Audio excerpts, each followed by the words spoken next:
Welcome, welcome. We are back. We are back. It is ball up top. We are in the thick of the NBA playoffs, probably close to halfway through the playoffs right now, which means that it is time for another edition of everybody's favorite mini show, Cooked or Not Cooked. Chuck, Rodney, we are back. We're going to talk about who left in the league is cooked, who's not cooked, and a couple of surprises. Ready, fellas? Do it. All right, let's do it. Let's start off with the most recent game, the most compelling game. Well, first of all, RIP to the Cavs. You didn't even make it to cooked or not cooked. You're super cooked. You're very well done before the show even started, so you can't even get to make it. Well, there's a lot to talk about the Cavs later. We could do that and a post-mortem for the season and the off-season for them. Cooked for a while. The other game from last night that we have to talk about, Nuggets, Thunder. Thunder have pulled off another fourth quarter win over that Nuggets after a team that looked kind of lost in the fourth quarter earlier in the series. They've now outscored the Nuggets, I think something like 63-27 or something like that in the fourth quarter, last two games. The Thunder look like they are getting their experience. Like this is the thing that is putting them in playoff mode. They're learning how to win late. SGA, especially in the most recent game, looked like he made every right decision. He was patient. He was getting the ball to the right people. He was making the pass to the pass when he got double teamed, which is a total difference than he looked in game one. He looks like a grown-up right now playing basketball. They're up 3-2. Fellas, Denver Nuggets, cooked or not cooked? Rodney, you started off. I'm gonna say super cooked. Whoa! Okay. I'm gonna say super cooked. If I was putting a number on it, I'd say they have a 10% chance of winning. And the reason I say that is really because I'm looking at the series, and I think the depth of the OKC Thunder are really coming to play, and even more so, maybe the lack of depth for the Nuggets. They have 6 guys, maybe 5.5, 5 at a possible. Like maybe you can combine Russell and Porter Jr. together to make the 5th, and then the possible might be Peyton Watson. Like they just don't have enough guys on the court. And I think last night showed it. I mean, the rest of the Nuggets went 1 of 15 from the field in the fourth quarter outside of Jokic. And to me, that just screams fatigue. You're out there, minimal subs, playing 40 minutes, hard 40 minutes. Whereas OKC, they've got 3-4 guys coming off the bench. They're playing their usual minutes. And so to me, it's just a lack of attrition. I just don't think the Nuggets have the horses, no pun intended with Jokic, because he's a dog. That 44 and 15 was crazy. I don't know if y'all saw when he hit that shot, the crowd, when he tied the game on the one-legged shot, insane. But I just don't think they have the horses for OKC. Yeah, horses and dog. Thanks, Old McDonald. Chuck, what do you got? What you got? They are not cooked. They are not cooked. Not cooked. They're going back home, down 3-2, and as far as I'm concerned, this has been a toss-up series. Like, they blew Thunder out, Thunder blew them out. They played a close game and won. The Thunder played a close game and won. Last night, game 4, it was 103-103. Like, this idea that the Thunder have somehow just stranglehold this series is just not, it's not what it's not what is being shown. So for me, going back home, Jokic has been the best player in the series so far. I might make an argument for SGA slightly, but Jokic has been the best player. Going home, I see another big game, and I see a win. Let's go to Game 7. I think they're cooked, man. I think they're cooked. The Nuggets just do not have that fifth guy, as Rodney was saying. Like, you could put Watson and Westbrook like on their shoulder in a trench coat and put them out there and say, maybe we got a fifth dude. They just don't have it. The non-Jokic men, like the non-Jokic players, did not show up. And I think that's been the difference. It's been the games where the non-SGA players have shown up versus when the non-Jokic players, and it's insane. So Jokic, the non-Jokic players were, let me get this right, 11 for 53 outside of 4 feet from the rim the entire game. That's 21% from 5 feet or further. I don't know. Porter Jr., that shoulder. Yes. That shoulder. He had some dagger open shot. Like, I don't think it's a good sign where I'm trusting Eric Gordon to make your threes more than, or Russell Westbrook more than I'm trusting Porter. Like, those threes did not look like they had any shot down the stretch. But just think about it. Porter Jr. was so bad, and yet he was still on the court. Yeah. Because Russell Westbrook was even worse. So they literally had no choice but just to cross their fingers and hope that Porter Jr. could at least hit the rim on a shot to give Jokic a chance for offensive rebound, let alone make it. They just don't have the guys. Christian Braun played bad, but they need him. When Christian Braun is your fourth, like, very important core player, there's a serious issue. Calvin Booth. Brown. Put respect on my boy's name. But he didn't play good enough. Just 2 games ago, Westbrook had an amazing game. Like, this is the Russell Westbrook experience. And there are very highs and very lows. So game 6, yeah, we're gonna see. I agree. We get the Russell Westbrook experience. The only problem is when your series is dependent on the Russell Westbrook experience. Yeah, that's fair. That's not fair. a good look. Also, cooked Nuggets. I fear are cooked. Sorry to that team. They have done actually better than I thought they would this postseason. I didn't think they were going to beat the Clippers. I didn't think they were going to challenge the Thunder at all. The challenge. Real quick, ask you a question about that. Is that an indictment on Mike Malone? Do you look at Mike Malone as lesser of a coach, seeing as though that they've made a run like without him, even though they fired him like 2 weeks before this playoff started? No, I don't think so. Because I think that Mike Malone. I'm not sure how different this team would look with Mike. Like they would have done any worse with him there. They seem to be fine. To me, I think what is telling about this whole thing is that if the Thunder do make a championship run, they will look at this series with the Nuggets as a series that they like earn their stripes as a team that can make it. Sort of similar to the Knicks. Like they can look at that Pistons series as a series where they got their toughness, they got their fourth quarter execution together. Like this was like the PhD in playoffs for the Thunder against the Nuggets. So shout out to them for that, even though they are cooked. Next team that I think is probably cooked. I mean, the next 2 teams, I think we could probably agree are cooked in the short term. But my thing about them is the long term. The Golden State Warriors, I think that, guys, we could agree cooked for this series, right? Yeah. Unfortunately, at what we saw in Game 1, the first quarter of Game 1, I thought we saw a Warriors team that could beat this Timberwolves squad. With like the way that Steph Curry was flying across the court, he looked like a dude who, like, I think we're all sort of semi-nerds here. Like, you know how Goku, like when he trains, he like goes in that 200 times gravity and he's like crawling and then he lands in Namek and he's flying all the, like, Goku was in 200 times gravity against the Rockets. And Steph came out after that series and was like flying all across Namek against the Wolves. I thought that was what we were going to see in this series. Unfortunately, we didn't get it. There's the hamstring injury. I don't think the Warriors can get one win out of this to extend it to Game 6. I don't even know if Steph will be back in Game 6 if they did extend it. The hamstring injuries are tough. But the question here, we're going to talk about the long-term cook, the slow cooking here, the sous vide of this thing, the smoked brisket of it all. Are the Warriors cooked long-term? Was this their last shot at the championship in the Steph Curry era? Chuck, we'll go with you. No, I won't. Prior to this season starting, I heard the Warriors were cooked. Mike Dunleavy made an amazing trade, got Jimmy Butler, and just a week ago, before the injury, I was hearing Warriors in the finals. I think with Steph, Jimmy, and the last of Draymond, I think Steph has a bit more than Draymond. I think one more run. So this is not a year. This is strictly next year. So if the long term is about next year, they're not cooked. Anything past that, I have nothing for anything going on in the Bay. Again, we're gonna disagree a little bit, Chuck, because I think it's over. I think this was the swan song. I mean, shout out to 2022 Warriors. Hold your heads high. You'll always have that. You'll always have the KD run. Like you guys were great. Don't get me wrong, but just like any dynasty, it does collapse at some point.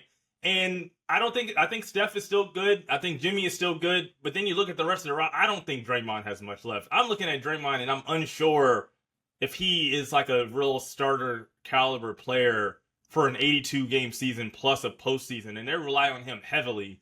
The only caveat is maybe we'll see how much they revitalize Kuminga's trade value. Maybe they can pull off a sign and trade and get like another wing or something like that. But the Moody's of the world, the Dipskis of the world, those guys, I have those are supposed to be the people who are helping you extend this over a longer extended period of time.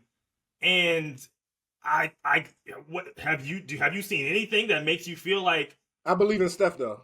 That's why I'm not going to call them cooked until Stephen Curry actually retires. I'm just not going to call them cooked. This dude has proven himself. I think this series has proven that Stephen Curry is a top 3 irreplaceable star in the league. I think it's Jokic. Durability? It's Jokic, Giannis, Steph. Like, that is it for me in terms of players who, when you take them off their team, I would not trust their team to win 20 games, right? Like, that's how important this dude is at this age. I think there's a couple things that are working in the Warriors' favor. One, you get a full, like, they have been working since the Jimmy Butler trade. They've been playing playoff basketball, right? They've been playing 3 months of playoff basketball just to get out of the play-in. And it didn't help that as they were, and they still got in the play-in. And even as they were winning these games, the Wolves got hot, the Clippers got hot, so they couldn't rest as they were doing that.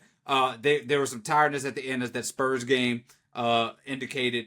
But I think you get a full 82 with these guys. You get to pace yourselves. You get to win some games. I think we could all agree they were one of the best teams in the league when Jimmy Butler was there. Rodney, you're absolutely correct. Every time Kuminga puts up 30 points, I know that Dunleavy's on the trade machine, just like, what can we do with this guy? Like, what can we do? He's out of there. But what is absolutely cooked, this should be the end, the absolute end of that stupid notion that you have building to the future, the two timeline thing. Yeah. The 2 timeline thing. I think it is absolutely poetic that you're looking at the end of this thing with Moses Moody unable to play and Jonathan Kuminga basically being trade bait. And that being what you did in this two timeline thing. It was an utter failure. It was an owner who was putting too much dip on their chip, who thought they had it and they did not have it. To be fair, if they had drafted, Franz Wagner instead. No, don't even. No. Well, the thing is, they did it. That's why it doesn't work. No. The idea wasn't bad. It was just the execution. No, I'm not jacking that, because if he doesn't produce on this team, you guys are telling me a whole different story. So I can't get that. Kuminga's good. He's just not a good fit for the Warriors. Go get trade bait for him. Go get trade bait. All right, another team that I think is cooked short term, Boston Celtics. I think we could all agree they're not coming back 3-1 without Tatum. Sadly for them, Tatum, as we all know, Achilles injury, probably out for next year. This changes this Celtics outlook going forward. They're not going to win a championship next year. They were going to be a team that was going to have 2 championships possibly in an era where nobody gets 2 championships. Now you have a gap year, essentially. You're going to lose Al Horford, maybe Drew Holiday, maybe Porzingis, and now you're not even thinking about building for a championship next year. You're going to have Tatum coming back and something that may keep him out longer than a year, and you're going to rebuild anew around, assumingly, Tatum and Brown, because you're not getting Kevin Durant anymore, even if that was a possibility, because he knows he's not winning a championship with that team this year. Celtics, long-term, Celtics in the Tatum and Brown era, are they cooked? Yes, I think they're cooked for only one reason. Prior to this Tatum injury, we were hearing reports that they were about to revamp the squad because they weren't going to be able to fit everything with the second tax apron. People who are much smarter than me know how all these things work, out of my pay grade. But with this injury, that changes everything because, like you said, Al Horford might be gone. Drew Holiday might be gone. And Al Horford is going to be a retirement. This is not going to be shipping him out. Yeah. So now you have to go back to the drawing board and see what you can get. And I might be the hot take guy, but Jaylen Brown and that $300 million contract might look good to somebody else if I'm thinking about doing something, if I'm thinking about moving on and having a different timeline. So it looks pretty good for me. Long term, if we're talking like, say, I don't know, the next 5 years, I actually think the Celtics are not cooked. I think that they'll be okay. Obviously, the rest of this series and next year is a wash. Like, they're not going to have Tatum. We're going to see a lot of Jaylen Brown as the number one option vibes, and that's going to be Finals MVP. It's going to be something. It's going to be a lot of ups. And you talk about the Russell Westbrook experience. I think Jaylen Brown might take over. We're gonna see what a Finals MVP actually means to somebody's. Yeah, we're gonna see how much weight that's holding. So I think next year as well cooked. But Porzingis is an expiring contract next year. They'll be able to get off that money easy. I think Sam Hauser is an easy contract that they can move as well to get under the second apron. They've got Derek White on a very team-friendly contract. They've got Pritchard on a very team-friendly contract. They draft very well. They go around the margins very well.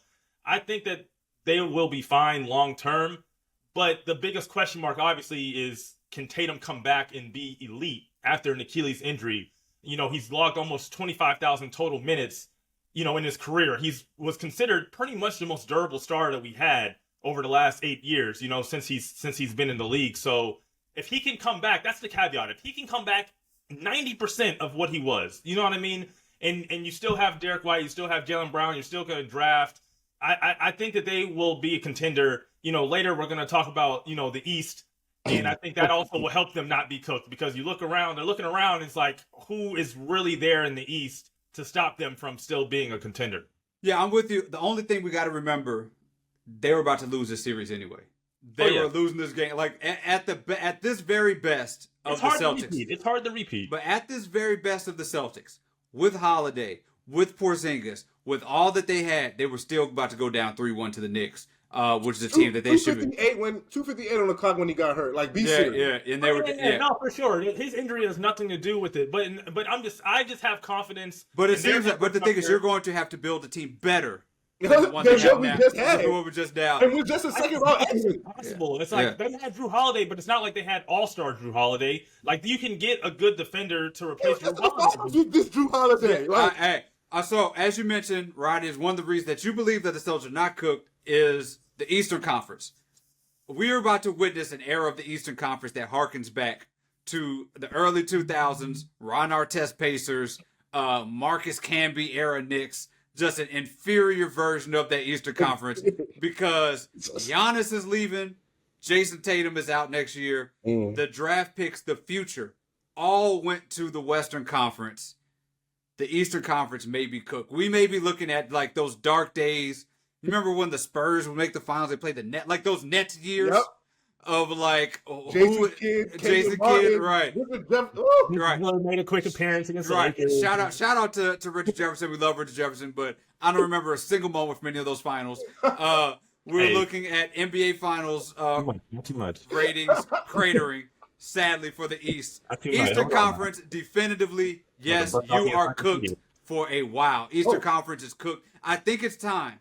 Not only are you cooked, it's time to go 1 through 16. 1 through 16. Call it. It's over. It's over in the Eastern Conference.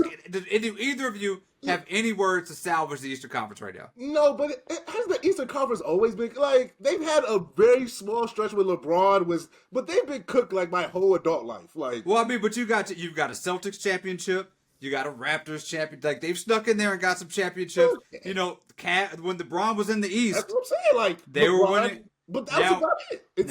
Now we got dark days. But the main reason we have these dark days is because of something that I believe is time to abolish.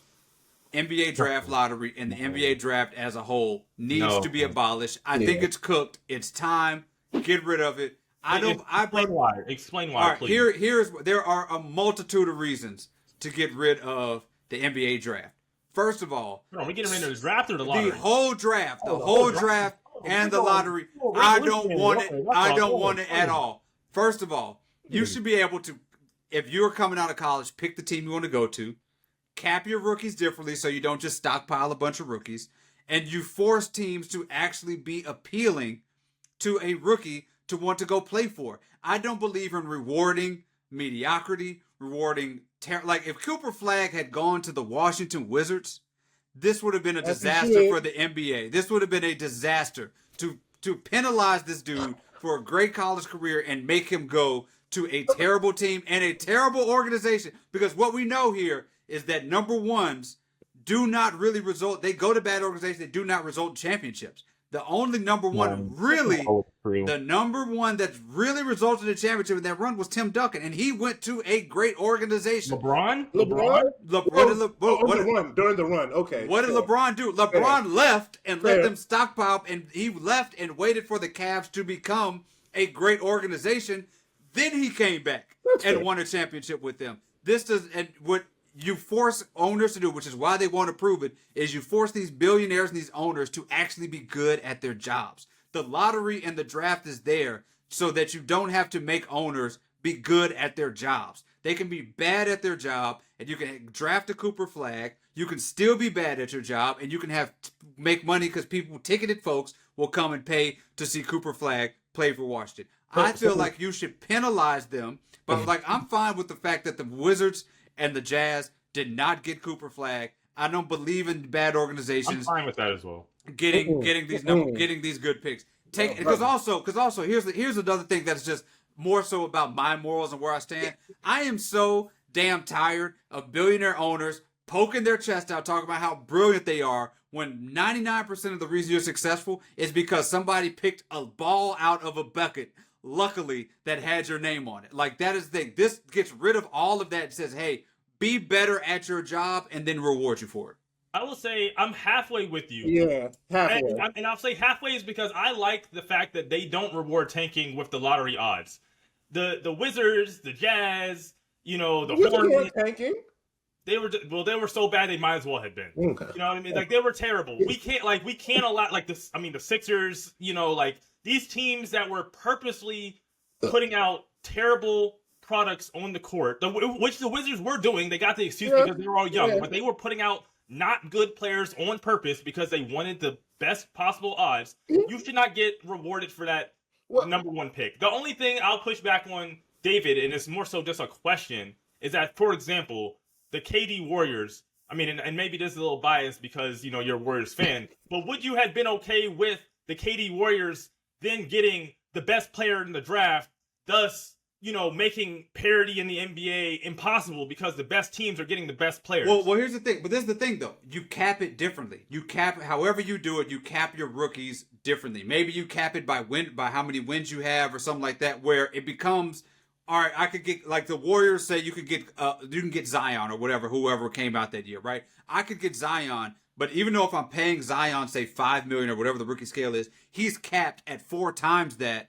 And so I can't, if I get Zion, I may have to lose Iguodala. I may have to lose some of that depth. So for the Warriors, I don't know if I necessarily would value getting somebody like Zion when I'm in the middle of a championship run. So that eliminates some of these teams who are at the top, possibly. It eliminates them possibly because I'm saying, what do I want? What if the Celtics were like, we're just going to get rid of Porzingis and now we have Wemby? Maybe they could do that, right? Maybe they could do it, but also I'm saying there's cap schematics here where that could be a little bit different. I can get rid of Porzingis. I can get Wemby. Does Wemby want to go there, knowing that like there are things that, like, would Wemby want to go to the Boston Celtics? Like, there are things, like, it's not just a given because it gives the player free will to go wherever the hell they want to go. Maybe Wemby goes to the Spurs anyway, because they're such a well-run organization. Maybe there's some sort of personal connection that puts him at different places that he wants to play with. Like, it's not just a foregone conclusion that you're going to go there because they have the cap space. Here's my only thing. In America's favorite sport, most popular sport, the NFL, they seem to be okay with letting the worst team get the number 1 overall pick. And not most, but there's a good number of instances where it has changed the franchise. Most recently, I could think of Joe Burrow and the Cincinnati Bengals. Now, number 1 pick, pretty bad. Get another high pick, and they're in the Super Bowl 3 years after he drafted. I get David's premise because the NBA has a tanking problem. Like, it's harder to tank in the NFL. It's harder to tank in the NFL. It's harder. But also, one quarterback in the NFL can single-handedly change your entire franchise. And that does not necessarily work the same way in the NBA.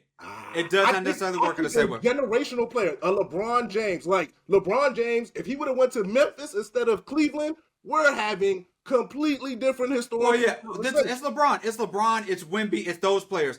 Yeah. But Andrew Wiggins ain't changing your franchise by himself. Andrew Wiggins is fair.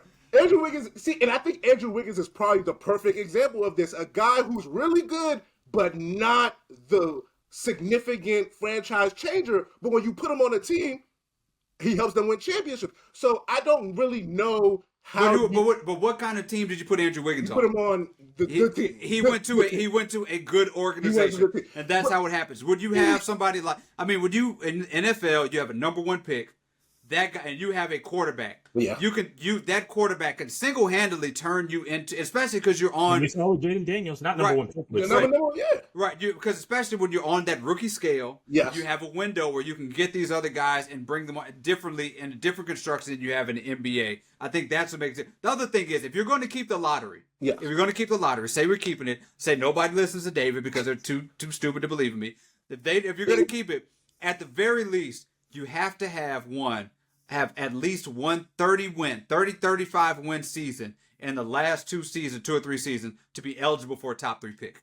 I don't want that. I can get behind. That makes because you look at us, we're compromising, coming together. Because if we get rid of the draft lottery altogether, I think it really does disproportionately hurt small market teams as well. Like I think there are certain teams, like sure the Spurs are a small market team and they're fine, but for every Spurs, That's Charlotte, man. That's Charlotte. But Charlotte is a poorly run organization. Charlotte is not because Charlotte is a bad team as a small market team. It's a poorly run organization.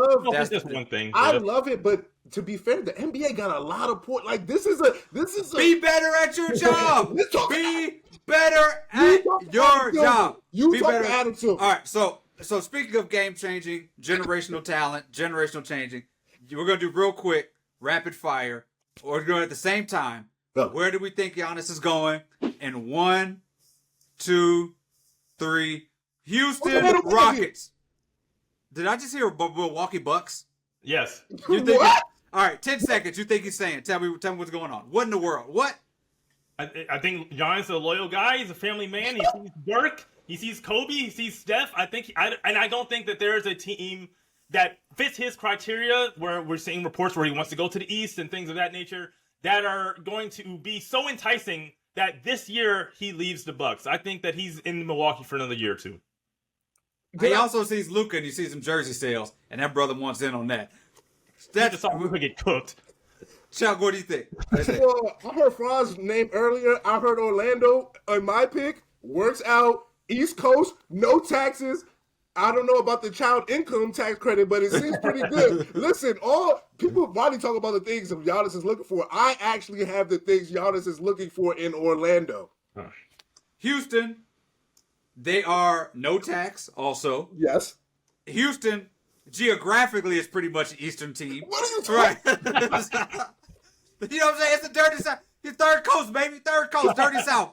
You get there, you keep Amin Thompson, you get rid of Jalen Green, they move a bunch of picks, you immediately have a even better defense with Giannis who can close out games. You have a championship contender right out the gate. Orlando, you still got to do some work. Milwaukee, we're not even saying that. Giannis, Houston Rockets. From a basketball perspective, I agree. Houston is the best place, but I think there are emotional, human reasons for why people stay where they are or go other places. I don't think Giannis is necessarily looking for the best basketball fit as much as he's looking for things that fit his personal life. That brother wants to win a championship. He ain't winning one with Milwaukee.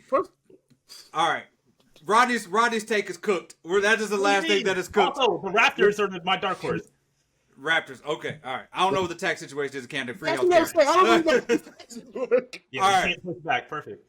Thank you guys for being part of the latest episode of Cooked or Not Cooked. We have very, very, very special guests next week. Can't wait for you guys to see who it is. This has been Ball Up Top. Thank you, everybody, for tuning in.